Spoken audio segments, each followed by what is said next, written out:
Le collège catholique de la Salle de Douala, fondé en 1954, c'est l'un des doyens en termes de lieux d'enseignement dans la ville. C'est également l'un des temples mythiques de la balle orange au Cameroun. Plusieurs vedettes du basketball national sont passées par ici. La dernière en date, Pascal Siakam. C'est comment, Annie? Ça va très bien, Mirabeau, et toi-même? Ça va, on se plaint pas, tout va bien. Tranquille. Salut tout le monde et bienvenue à la saison 2, acte 8 de votre magazine Kick-Off. Et comme d'habitude, naturellement, on démarre par le sommaire.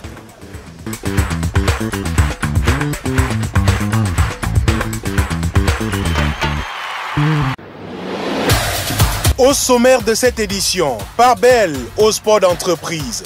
La Corporate Basketball Association lance sa deuxième édition à Douala. Un œil sur Anna-Laurie Le Mongo. La lionne de tennis aiguise ses griffes au Maroc depuis 3 ans.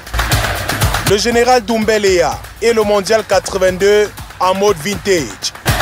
Et aussi les traditionnels hommes de l'ombre. Kick-off, la très haute définition du sport camerounais.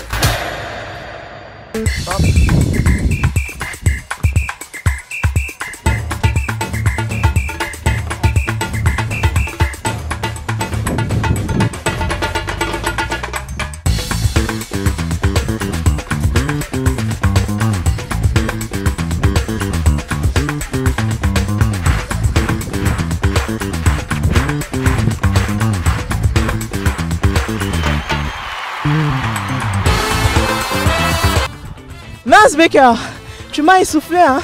C'était pas facile. Mais tu as encore de beaux restes, disons. Écoutez, on essaye de rester fit, hein. C'est le principal. Essayer de rester en jambes, se faire son footing, l'alimentation et tout. Et je crois que le reste c'est un peu de volonté, c'est la passion juste. Mais dis-moi, pourquoi tu as choisi d'évoluer dans un championnat corporate alors que tu es très jeune? Je suis là pour représenter ma banque, je suis là pour représenter mon employeur. Oui. Je suis là pour prôner des valeurs sportives, des valeurs de partage, des valeurs que j'ai reçues étant plus jeune et que j'ai retrouvées dans le monde de l'emploi et qui, heureusement pour moi, à la BISEC sont mises en avant. Et ça se passe bien dans ce championnat pour toi? Ça se passe plutôt bien. Déjà, on a plein d'anciens coéquipiers qui font la promotion du basket dans leur entreprise. Ça se passe super bien. La collaboration, le fair play, le partage. Voilà, c'est super, vraiment. On va faire quelque chose ensemble. On va dire tous les deux, voici venu le tout premier homme de l'ombre de cette édition de Kick-Off, d'accord? On y va? Voici venu le tout premier homme de l'ombre de cette édition du Kick-Off.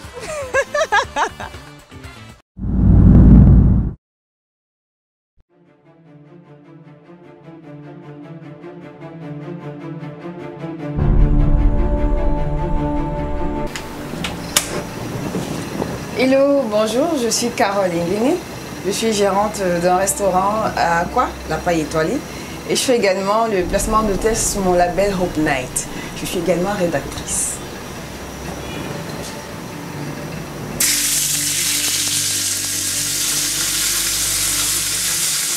Mon sport préféré, c'est le lawn tennis que j'ai pratiqué pendant mes années d'études scolaires, secondaires, universitaires et j'ai arrêté lorsque je suis tombée enceinte, tout simplement.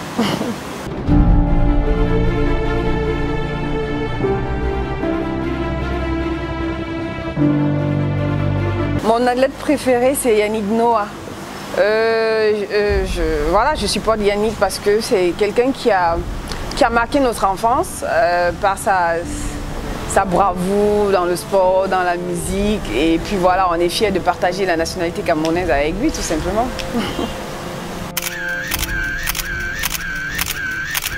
Mon équipe préférée, c'est la sélection nationale féminine de football. Donc voilà, c'est des filles, lorsqu'on les regarde de prime abord, on ne peut pas imaginer les exploits dont elles sont capables. Mais après, voilà, il n'y a que satisfaction par leurs actions.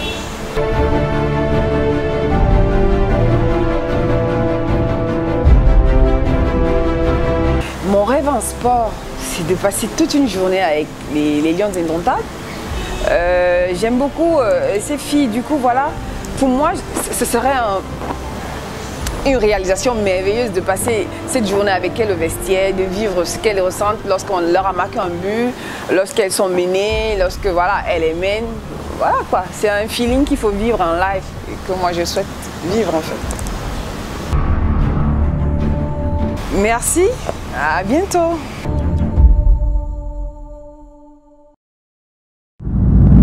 Kick-Off.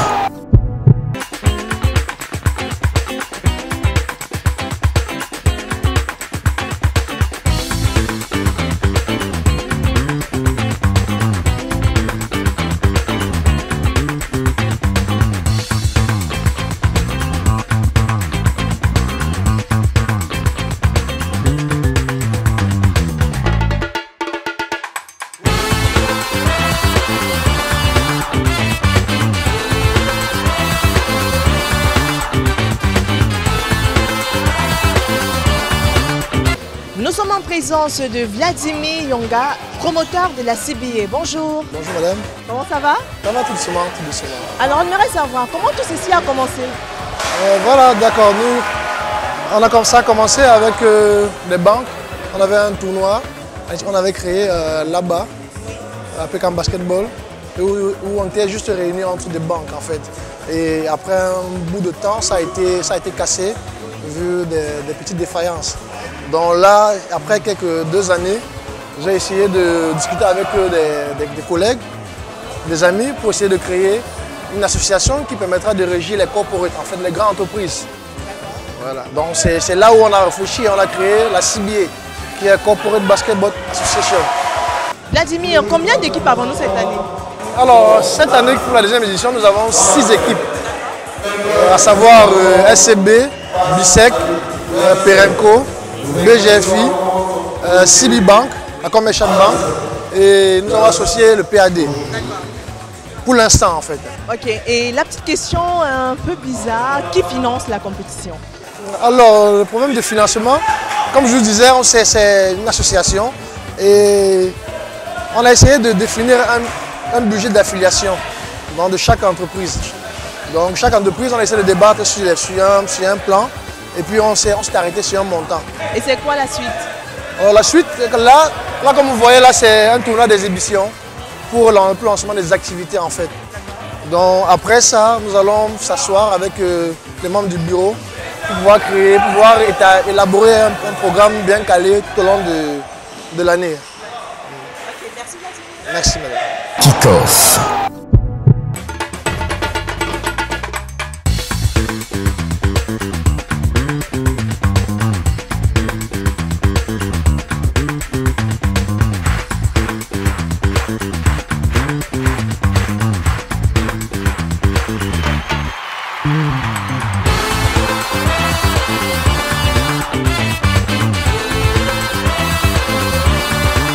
C'est fait la finale de ce tournoi d'ouverture de la 2e édition de la CBA, la Corporate Basketball Association, vient d'être donnée. La CBA, c'est un championnat de basketball pour les entreprises juste pour pallier la forte absence de compétition de basketball au Cameroun. Tenez par exemple, nous sommes seulement au mois de mai, mais déjà on connaît le champion national de basketball, Dame Overdose de Bamenda est champion au Cameroun, à peine 5 journées. Pour les messieurs, un dernier regroupement et on aura le nom du champion. Et entre cette clôture du championnat national et l'ouverture de la prochaine saison, les passionnés de la balle orange vont certainement ou probablement ronger leurs freins. La CBA est dans ce cas une très belle initiative. Kick-Off.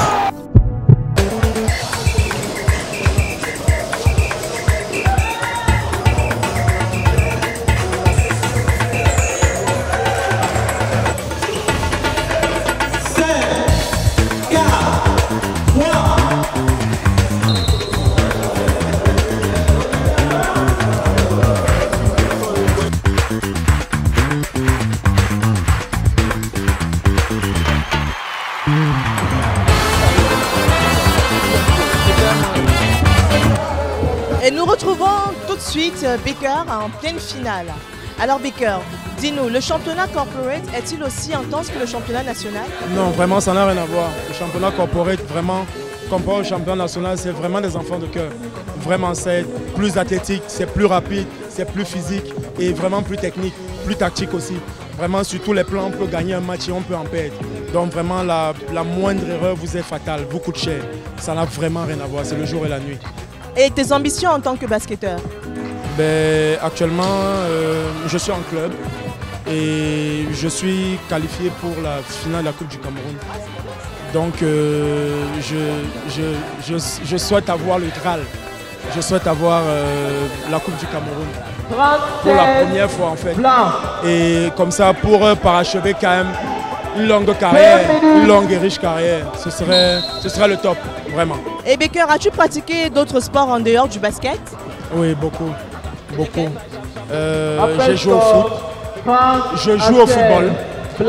Oui, j'ai fait du tennis, j'ai fait du hand, mais à des différents niveaux. Le sport, c'est mon dada. J'aime beaucoup, j'adore. Tu as parlé tout à l'heure de tennis. Alors, cite-nous le nom de 3 tennismen ou 3 tenniswomen que tu connais.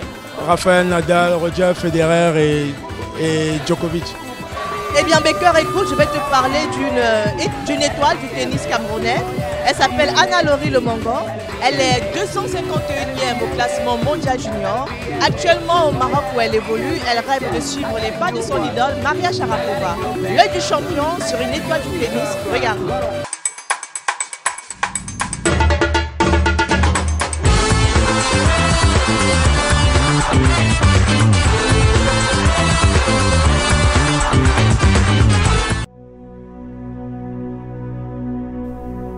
Première interview télé d'Anna-Laurie Le Mongo en 2015 à Yaoundé. Je me rappelle, j'ai commencé à servir comme je sais maintenant après mon match de quart de finale parce que ce jour-là, mon premier service ne passait pas. Donc c'est mon père qui m'a donné les conseils nécessaires pour pouvoir faire passer le premier service. Très vite, la roue a tourné. La Lionne des Cours intègre le centre de haut niveau au Maroc et désormais, elle est la meilleure raquette féminine de la zone Afrique centrale et ouest.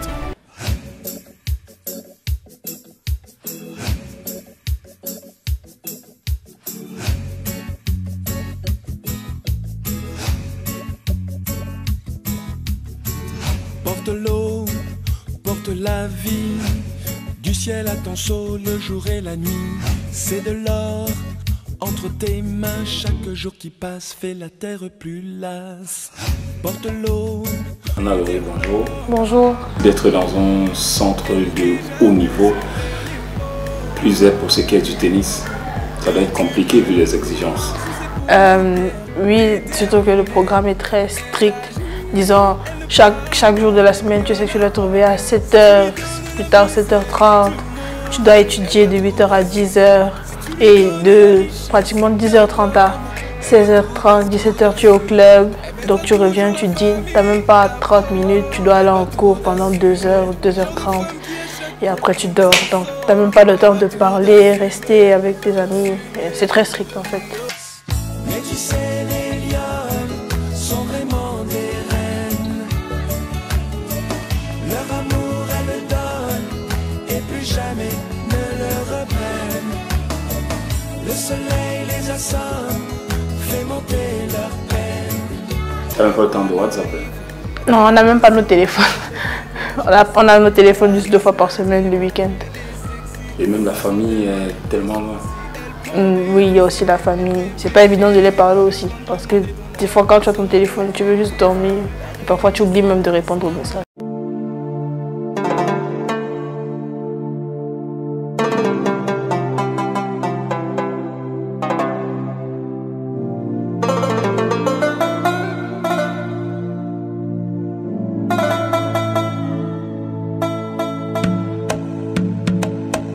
Tu crois que c'était nécessaire d'aller au Maroc dans ta courbe de progression?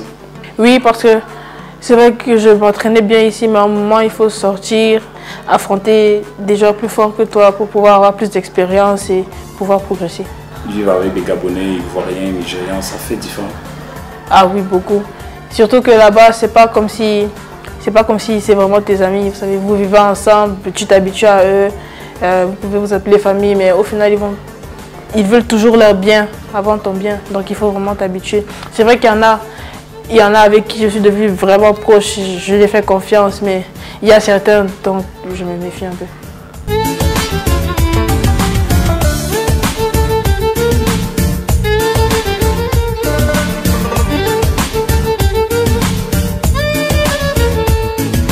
Ça a dû être difficile à certains moments, le climat, le changement. Raconte-nous un peu les difficultés que tu as affrontées à tes débuts. Déjà, quand je suis arrivée la première année, il faisait très chaud. Et du jour au lendemain, il a commencé à faire très froid. Et je n'étais pas habituée à ce genre de froid, donc il fallait porter, je sais pas, 2 pulls, 2 paires de chaussettes. Il fallait s'habituer. Il fallait tout le temps avoir un labello parce que tout le temps mes lèvres se fendent. Mais au fur et à mesure, je me suis habituée maintenant. C'est toujours froid, mais bon, je m'habitue. Tu as développé des attitudes pour affronter les changements climatiques. Oui, et maintenant je sais que, disons si on est en octobre, je sais que d'ici novembre, je sais pas, il va faire froid, donc je m'apprête déjà.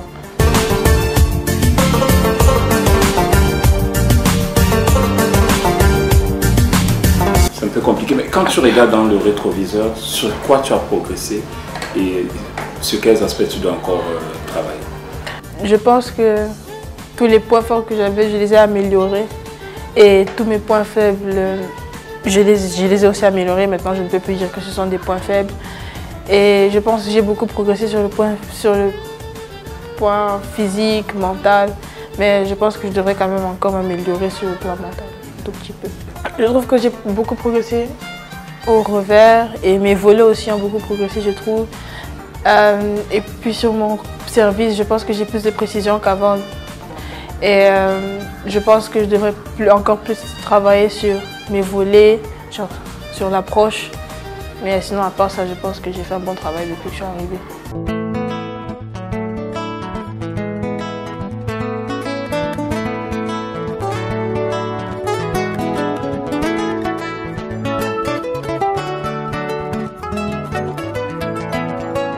Parmi tous ces trophées, toutes ces médailles, il y a celle remportée au Togo.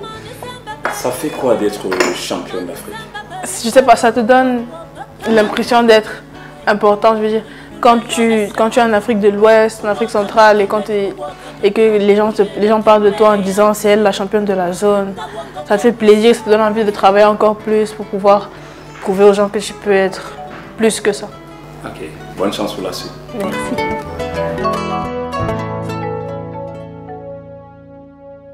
Kick-Off.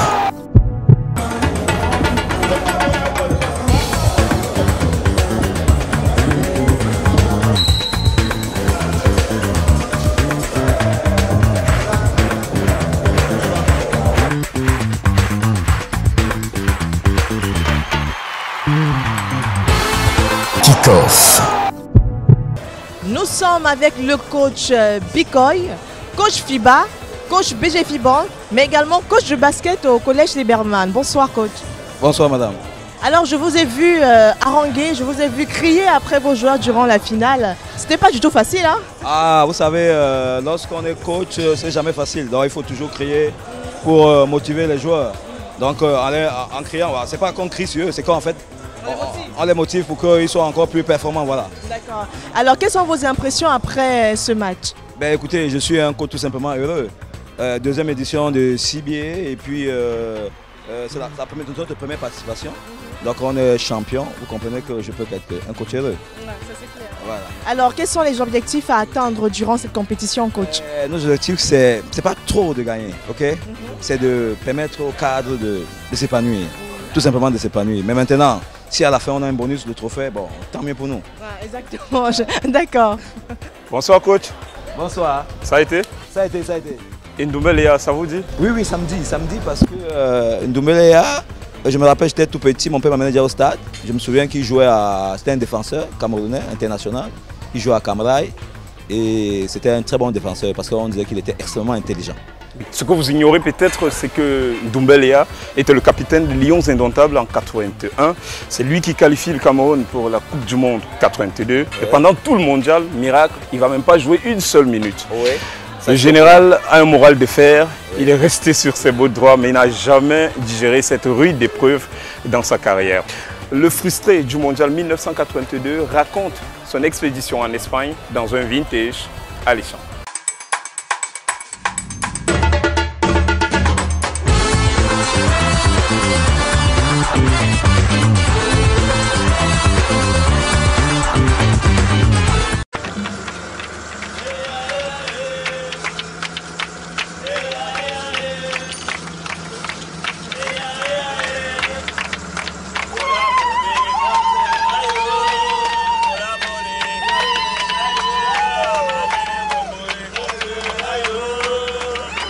On n'avait pas peur, surtout que on avait suffisamment de matchs dans les jambes. J'ai vécu ça sportivement, comme ceux qui jouent. L'entraîneur ne savait pas beaucoup de capacité de notre équipe. Il nous a demandé de jouer à la défensive. C'est pour cela que peut-être qu'il a préféré l'autre que moi, parce qu'on n'avait pas de même registre, même façon de jouer, même façon de concevoir le football. Donc, il voulait les gens qui pouvaient limiter les dégâts. Conte is in the middle, Graziani gets up. Oh, it's in! Graziani for Italy. Si on jouait, selon moi, dans notre registre, sans mettre trop en pratique ce que le coach nous a demandé, de jouer beaucoup à grouper en défense, si on jouait librement, comme la preuve, dès qu'on a pris le premier but, on a accepté le match, immédiatement on a égalisé.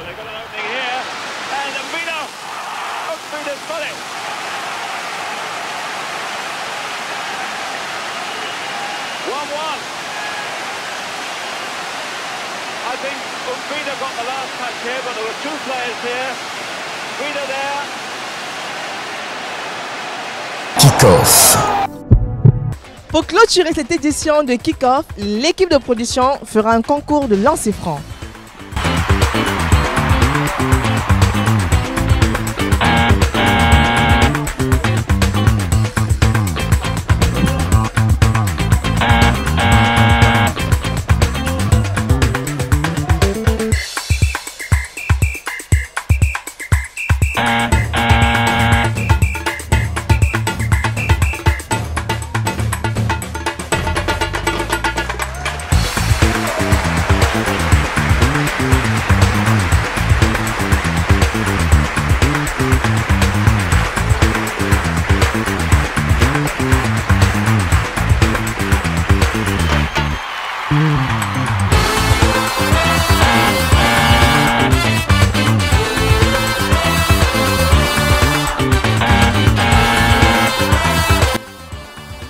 Sur 10 pour l'équipe de Kick-Off, excepté Annie, tout le monde a raté l'anneau. Fin du match pour cette édition de votre magazine. À bientôt.